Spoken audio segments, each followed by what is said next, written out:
എല്ലാ എതിർപ്പുകളെയും കാറ്റിൽ പറത്തി ഗസയിൽ നരവേട്ട തുടരുന്ന ഇസ്രായേലിന് ശക്തമായ തിരിച്ചടി നൽകിയിരിക്കുകയാണ് അൽ ഖസാം ബ്രിഗേഡ്സ്. നിരവധി ആക്രമണങ്ങളിലായി സൈനികർ കൊല്ലപ്പെട്ടതായും പരുക്കേറ്റതായും റിപ്പോർട്ടുകൾ പുറത്തുവരുന്നു. ഗസ നഗരത്തിന് സമീപം സെയ്ത്തൂൻ പരിസരത്താണ് ഇസ്രായേൽ സൈനികർക്ക് നേരെ ഫലസ്തീൻ പ്രതിരോധ പോരാളികളുടെ ആക്രമണമുണ്ടായത്. കുറഞ്ഞത് ഒരു സൈനികനെങ്കിലും കൊല്ലപ്പെടുകയും 9 പേർക്ക് പരിക്കേൽക്കുകയും ചെയ്തതായി ഇസ്രായേലി മാധ്യമങ്ങൾ റിപ്പോർട്ട് ചെയ്തു. 4 സൈനികരെ കാണാതായതായും റിപ്പോർട്ടിൽ പറയുന്നുണ്ട്. ഇവരെ ഹമാസ് ബന്ദികളാക്കിയതാണെന്ന സംശയമാണ് ഇസ്രായേലി മാധ്യമങ്ങൾ പങ്കുവെക്കുന്നത്. അൽ ഖസാം വക്താവ് അബു ഉബൈദയുടെ സന്ദേശം പുറത്തുവന്നതിന് തൊട്ടു പിന്നാലെയായിരുന്നു ഫലസ്തീൻ പ്രതിരോധ സേനയുടെ ആക്രമണമുണ്ടായത്. ഓപ്പറേഷൻ ഗിഡിയോൺ 2 പ്രകാരം ഗസ നഗരം പിടിച്ചെടുക്കാനുള്ള ഇസ്രായേലിൻ്റെ പദ്ധതി വലിയ നഷ്ടങ്ങൾക്ക് കാരണമാകുമെന്നായിരുന്നു അബു ഉബൈദയുടെ താക്കീത്. യുദ്ധമേഖലകളിൽ തടവുകാരെ പാർപ്പിച്ചിരിക്കുന്നതിനാൽ പ്രതിരോധ സേന അതീവ ജാഗ്രതയിലാണെന്നും എന്നാൽ ദൃഢനിശ്ചയത്തോടെ പോരാടാനാണ് തീരുമാനിച്ചിരിക്കുന്നതെന്നും അബു ഉബൈദ മുന്നറിയിപ്പിൽ വ്യക്തമാക്കി. ഏതാനും മണിക്കൂറുകൾക്കിടെ 4 ആക്രമണമാണ് ഹമാസിന്റെ ഭാഗത്തു നിന്നുണ്ടായതെന്ന് ഇസ്രായേലി മാധ്യമങ്ങൾ റിപ്പോർട്ട് ചെയ്തു. സൈനികർക്ക് നേരെ ഒക്ടോബർ 7 ശേഷമുണ്ടായ ഏറ്റവും ഭീകരമായ ആക്രമണങ്ങളിലൊന്നാണിതെന്നും റിപ്പോർട്ടുകൾ പറയുന്നു. ഇസ്രായേൽ സൈന്യത്തെ കണ്ടെത്താൻ പ്രതിരോധ പോരാളികൾ നൈറ്റ് വിഷൻ ഗ്ലാസുകൾ ഉപയോഗിച്ചിരുന്നതായാണ് സ്രോതസ്സുകൾ പറയുന്നത്. ഏതായാലും പ്രതിരോധ സേനയെ പേടിച്ച് ഹെലികോപ്റ്ററുകളിൽ സംഭവ സ്ഥലത്ത് നിന്ന് സൈന്യത്തെ ഇസ്രായേൽ പിൻവലിച്ചതായും സൂചനകളുണ്ട്.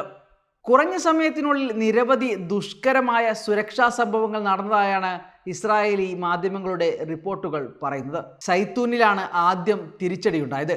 അതേസമയം ഇവിടെ നടന്ന ആക്രമണം സൈനികരെ ബന്ദികളാക്കുന്നത് ലക്ഷ്യമിട്ടായിരുന്നുവെന്നും സൂചനയുണ്ട്. അതേസമയം ഗസയിൽ ഇസ്രായേൽ വംശഹത്യ ആക്രമണം ശക്തമായി തുടരുകയാണ്. ഇന്നലെ 51 പേരെ കൂടി സൈന്യം കൊലപ്പെടുത്തി. മധ്യ ഗസയിലെ നെർസാരി മദ്യത്തിയിൽ സഹായം തേടിയെത്തിയ 7 പേരെയും ഇസ്രായേൽ സൈന്യം വെടിവെച്ചു കൊന്നു. വ്യാഴാഴ്ച 59 പേരെ ഗസയിൽ കൊലപ്പെടുത്തിയിരുന്നു. ഇതിൽ 23 പേർ സഹായം തേടിയെത്തിയവരാണ്. ഗസ സിറ്റിയിലെ അൽ മവാസി മേഖലയിലാണ് ഇസ്രായേൽ സൈന്യം ഇന്നലെ കൂട്ടക്കൊല നടത്തിയത്. ഗസയിൽ പട്ടിണിയെ തുടർന്ന് മരിച്ചവരുടെ എണ്ണം ഇതിനിടെ 322 ഉയർന്നു. ഇതിൽ 121 പേരും കുട്ടികളാണ്. ഗസ സിറ്റിയെ ഏറ്റവും അപകടകരമായ പോരാട്ട മേഖലയായി പ്രഖ്യാപിച്ചിരിക്കുകയാണ് ഇസ്രായേൽ. തന്ത്രപരമായ വെടിനിർത്തൽ മേഖലയായിരുന്നു ഇതുവരെ ഗസ സിറ്റിയെ ഇസ്രായേൽ വിശേഷിപ്പിച്ചിരുന്നത്. ഇസ്രായേൽ സർക്കാരിൻ്റെ നിർദ്ദേശപ്രകാരമുള്ള സുരക്ഷാ അവലോകനത്തിലാണ് ഗസ സിറ്റിക്ക് പുതിയ വിശേഷണം നൽകുന്നതെന്ന് ഇസ്രായേൽ സേനയുടെ അറബിക് വക്താവ് അവീച്ച് ആന്ദ്രേയി പറഞ്ഞു. ഇതുപ്രകാരം ഇന്നലെ രാവിലെ മുതൽ പ്രാദേശികമായി നൽകിയ താൽക്കാലിക വെടിനിർത്തൽ ഗസ സിറ്റിക്ക് ബാധകമാകില്ലെന്നും അപകടകരമായ പോരാട്ട മേഖലയായി കണക്കാക്കുമെന്നും അദ്ദേഹം പറഞ്ഞു. കഴിഞ്ഞ ഒരാഴ്ചയായി ഗസ സിറ്റിയിൽ ഇസ്രായേൽ സൈന്യം ആക്രമണം ശക്തിപ്പെടുത്തിയിട്ടുണ്ട്. ഗസ സിറ്റി പിടിച്ചെടുക്കാനുള്ള ഇസ്രായേൽ മന്ത്രിസഭാ യോഗം തീരുമാനിച്ചതോടെയാണ് സൈന്യം ആക്രമണം ശക്തമാക്കിയത്. ഗസ സിറ്റിയെ 3 ഭാഗമാക്കി തിരിച്ചാണ് നേരത്തെ ഇസ്രായേൽ സൈന്യം ആക്രമണം നടത്തിയിരുന്നത്. ദാറുൽ ബലാഹ്, അൽ മുവാസി മേഖലകളിൽ രാവിലെ 10 മുതൽ രാത്രി 8 വരെ താൽക്കാലിക വെടിനിർത്തലായിരുന്നു ഇതുവരെ ഉണ്ടായിരുന്നത്.